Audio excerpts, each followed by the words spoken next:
Bendiciones, amado del Señor. Esperamos que esta carrera o este caminar por la historia de la iglesia esté cambiando nuestros corazones, conociendo, discerniendo, escudriñando, aprendiendo, ahondando en lo que Dios quiere enseñarnos a través de la historia, que nos enseña a ser un poco más humildes, más certeros en lo que estamos aprendiendo, a no solamente ser oidores, sino hacedores de la palabra.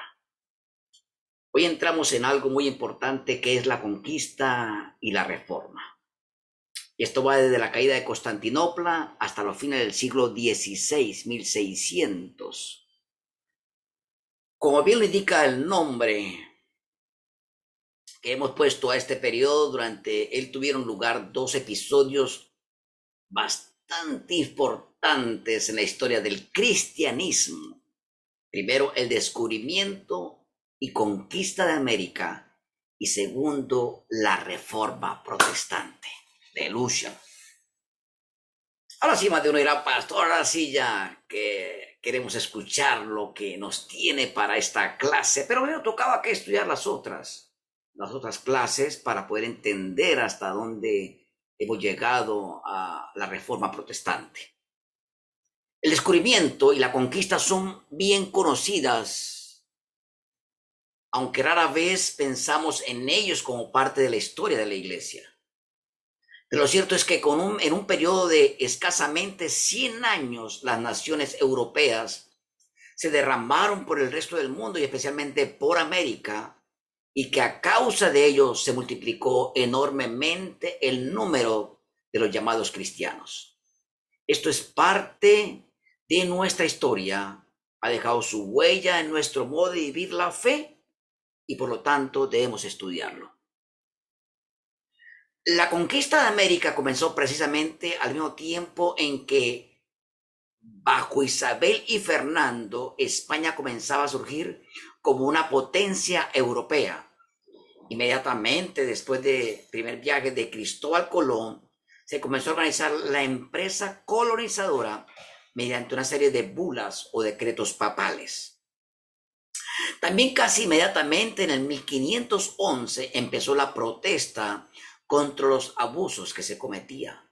En esa protesta se destacaron los nombres de Antonio de Montesino y Bartolomé de las Casas. Punto al debate continuó en España, donde Francisco de Vitoria discutió las justificaciones falsas y verdaderas para la empresa española en India. La conquista empezó por las Antillas, también donde la población indígena quedó diezmada y se comenzó a imponer esclavos negros. A importar esclavos negros. De allí pasó a México en el 1521, donde se destacó la labor de Fray Juan de Zumárraga y donde partieron otras empresas colonizadoras y misioneras. Tanto de México como de las Antillas se emprendieron empresas semejantes hacia Panamá y Centroamérica, así como hacia Nueva Granada. En este último territorio cabe mencionar la obra de San Luis Beltrán entre los indios y de San Pedro Claver entre los negros. El vasto reino de las incas fue conquistado en el 1532, a lo que siguió un confuso periodo de guerras civiles. A la postre se estableció el virreinato del Perú en la Florida, que entonces se extendía hasta las Carolinas.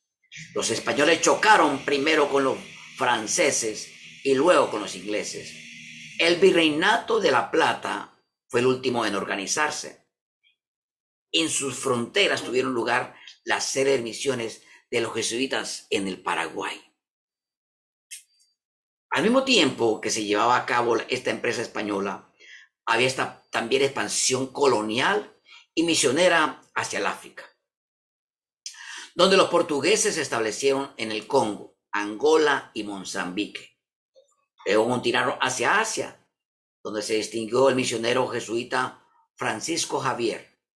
Fueron también los portugueses que se establecieron en el extremo oriental de Sudamérica, dándole origen a lo que hoy es Brasil. La fecha que normalmente se señala como el comienzo de la Reforma es el 1517, cuando Lutero clavó sus famosos 95, escuche bien, 95 tesis, aunque como vimos en el periodo anterior, ya había movimientos reformadores desde mucho antes. Lo cierto es que fue con Lutero y sus seguidores que el movimiento cobró un ímpetu incontenible. Tras una larga peregrinación espiritual, Lutero llegó por fin al convencimiento de que la salvación es por gracia mediante la fe. Esto le llevó a protestar en contra de la venta de indulgencias y contra toda teología que se encontraba tras ellas. Su propia teología, fundamentada en su entendimiento de la palabra de Dios, pronto se desarrolló en direcciones que confiaban con la teología tradicional en más de un punto. Al comienzo de la Reforma surgieron una incertidumbre por un tiempo tras la dieta de Worms en el 1521. Lutero estuvo exiliado en Warburgo. Luego se produjeron una serie de acontecimientos importantes: la rebelión de los campesinos, la ruptura entre Lutero y los humanistas al estilo de Erasmo, y la creciente presión contra los protestantes por parte del emperador Carlos V y los otros príncipes católicos. Esto dio lugar a la Confesión de Augsburgo, en la que los principales príncipes protestantes declararon y expusieron su fe. Además, se organizaron en la Liga de Esmalcalda, cuyo propósito era defender a los príncipes protestantes frente a las amenazas de los católicos. Tras largos conflictos, tanto políticos como armados, se llegó por fin a la paz de Augsburgo en el 1555, que se le garantizaba a los príncipes protestantes el derecho a su religión.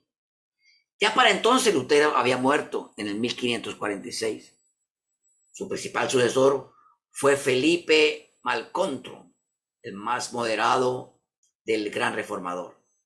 Por esta causa y otras se produjo una serie de controversias entre luteranos hasta que llegó la fórmula de Concordia en 1577. No todos los que abandonaron el catolicismo romano se hicieron seguidores de Lutero y de sus puntos de vista.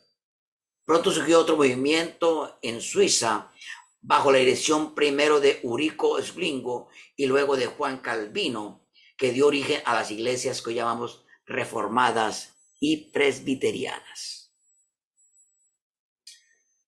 Zwinglio, el reformador de Zúrich, venía de un trasfondo humanista y llegó a conclusiones semejantes a las de Lutero por un camino distinto. Sin interés estaba principalmente en retornar a la fuente del cristianismo y por tanto rechazaba todo lo que no se encontraba en el Nuevo Testamento. Todo lo que no se encontraba. Fue también un fogoso patriota y murió en el campo de batalla. El gran líder de esta tradición en la próxima generación fue Juan Calvino. Aunque natural de Francia, Calvino fue dirigente de la Reforma en Ginebra, Suiza. Su posición más moderada, la de Zwinglio, puede verse en una magna obra, Institución de la Religión Cristiana, cuya primera edición no era sino un libro de bolsillo y terminó siendo 4 gruesos volúmenes. En ellos Calvino sistematizó la teología reformada, que pronto encontró seguidores no solo en Suiza, sino en todo el resto de Europa. Otros tomaron posiciones más radicales y sus enemigos les pusieron el nombre despectivo de anabaptistas, es decir, rebautizadores. De ellos vinieron los menonitas y varios otros grupos. Los anabaptistas llevaban hasta su última conclusión el principio de que la iglesia debía ajustarse a las prácticas del Nuevo Testamento. Esto le llevó a rechazar las relaciones entre la iglesia y la sociedad en general, tales como Estas habían venido evolucionando desde tiempo de Constantino. Siguiendo las enseñanzas del Nuevo Testamento, se negaban a participar en las luchas militares de la época. Algunos llegaron a pensar que las verdades siempre habían sido perseguidas. Entre algunos de ellos apareció una fuerte convicción de que el fin se acercaba. Y esto a su vez le llevó a posiciones cada vez más radicales. A la postre algunos abandonaron su pacifismo y se dedicaron a establecer el reino de Dios mediante la fuerza de las armas. Derrotados estos, los elementos pacifistas que nunca habían desaparecido volvieron a la superficie y a partir de entonces el anabatismo se caracterizó por su pacifismo. En Inglaterra hubo una reforma de carácter muy particular que al mismo tiempo que sojuzgó la teología de los reformadores y especialmente de Calvino, mantuvo sus viejas tradiciones en cuanto al culto y al gobierno de la iglesia. Esta es la iglesia en Inglaterra, de donde surgen las iglesias que hoy llamamos anglicanas y episcopales. La ocasión de la reforma en Inglaterra fue la necesidad que tenía Enrique VIII de tener un heredero al trono. Cuando el Papa se negó a anular su matrimonio con Catalina de Aragón, Enrique se declaró cabeza de la iglesia en su reino, anuló su matrimonio y contrajo nuevas nupcias. Durante el reinado de Enrique, las reformas fueron muy moderadas, pues esto fue todo lo que el rey permitió. Bajo su hijo y sucesor Eduardo VI, que era el menor de edad, los regentes se dieron grandes pasos en pro del protestantismo. Pero Eduardo murió y le sucedió su medio hermana María Tudor. Puesto que María Tudor era católica, durante su reinado se hizo todo lo posible por hacer lo que los protestantes habíamos alcanzado, hecho durante los regímenes anteriores. Muchos fueron muertos, incluso el arzobispo de Canterbury y Tomás Cranmer, y muchos más fueron al exilio. A la muerte de María le sucedió su media hermana Isabel, quien era protestante y durante cuyo largo reinado la iglesia de Inglaterra se afianzó. Los muchos exiliados que regresaron al país trajeron consigo fuertes convicciones calvinistas, de modo que el calvinismo se extendió por todo el país. El resultado fue una iglesia que a tiempo era calvinista en su doctrina, continuó toda práctica tradicional que no se opusiera a esa doctrina. En parte como respuesta a la reforma protestante, en que debido a su propia dinámica interna, la iglesia romana también pasó por un periodo de reforma en que a veces se llama contrarreforma, pero es mucho más que eso. Buena parte de la teología católica de este periodo se dedicó a refutar el protestantismo. Entre los teólogos que se ocuparon de esa tarea se destaca Juan Eck, Pedro Canicio, Roberto Bellarmino y César Baronio, entre otros que hubieron. La reforma católica se manifestó también con el surgimiento de nuevos órdenes monásticas. Santa Teresa de Jesús, con la colaboración de Juan de la Cruz, se dedicó a reformar la orden de los carmelitas, la cual resultó en la fundación de los carmelitas descalzos. La otra gran orden fue fundada en esta época fue la de los jesuitas, fundada por San Ignacio de Loyola. Además, poco a poco el espíritu reformador se fue adentrando en la jerarquía católica, hasta que llegó a su apogeo en la persona de Papa Pablo IV. Eso fue el 555 al 559. Esta reforma era mayormente de carácter moral y administrativo, pues el tiempo que se eliminaban los abusos y corrupciones se centralizaban en el papado y la defensa de la doctrina tradicional. En el campo de la teología hubo un despertar dentro del catolicismo de la época. A una parte de todo intento de reformar el protestantismo, en la labor teológica se distinguieron tantos dominicos como jesuitas. Entre los dominicos cabe mencionar a Tomás de Vío Cayetano, a Francisco de Vitoria, de quien ya hemos mencionado, y a Domingo Báñez. Entre los jesuitas, además del propio Loyola, el teólogo más importante fue Francisco Suárez. El punto culminante de la Reforma Católica fue en el Concilio de Trento, que debido a una compleja serie de circunstancias políticas duró casi 18 años. En él se condenaron las tesis protestantes, se reafirmó la doctrina católica y tomaron varias medidas para la reforma moral y administrativa de la Iglesia.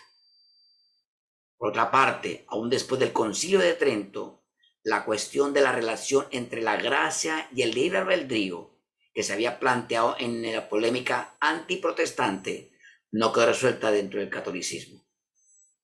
Esto dio lugar a debates que llegarían a su culminación durante el próximo periodo. Hacia el fin del periodo, y no sin luchas y hasta guerras, el protestantismo había echado profundas raíces en Alemania, Inglaterra, Escocia, Escandinavia y Holanda. En Francia, tras largas guerras en que la religión fue un factor importante, se había llegado a una situación en la que, aunque el rey era católico, se toleraba a los protestantes. En España, Italia, Polonia y otros países, los brotes de protestantismo a veces eran bastante fuertes, habían sido extirpados a la fuerza. Ya hemos dicho cómo el protestantismo se estableció en Alemania e Inglaterra. En Escocia el protestantismo se abrió paso gracias al apoyo de los nobles, quienes lo tomaron por estandarte en su lucha contra la corona. Su principal líder teológico fue Juan Knox. Cuando el conflicto dio en su rebelión armada y la reina María Estuardo tuvo que huir del país, el protestantismo logró su victoria definitiva, puesto que estos protestantes se oponían al episcopado, al que venían como aliado de la monarquía. Organizaron su iglesia a base de presbiterios y por eso se conocen como presbiterianos. En Escandinavia, el protestantismo se abrió paso, fue al luterano, y lo hizo sobre todo gracias al apoyo de reyes tales como Cristian III de Dinamarca y Gustavo Vasa de Suecia. En Holanda, el protestantismo esta vez es al calvinista, se volvió elemento de identidad nacional en la rebelión contra los españoles que a sazón gobernaba el país. Cuando Holanda se hizo independiente, era francamente calvinista. En Francia el calvinismo logró numerosos adeptos, sobre todo entre la nobleza, y la cuestión religiosa se vio involucrada en las pugnas entre antiguas casas de la nobleza.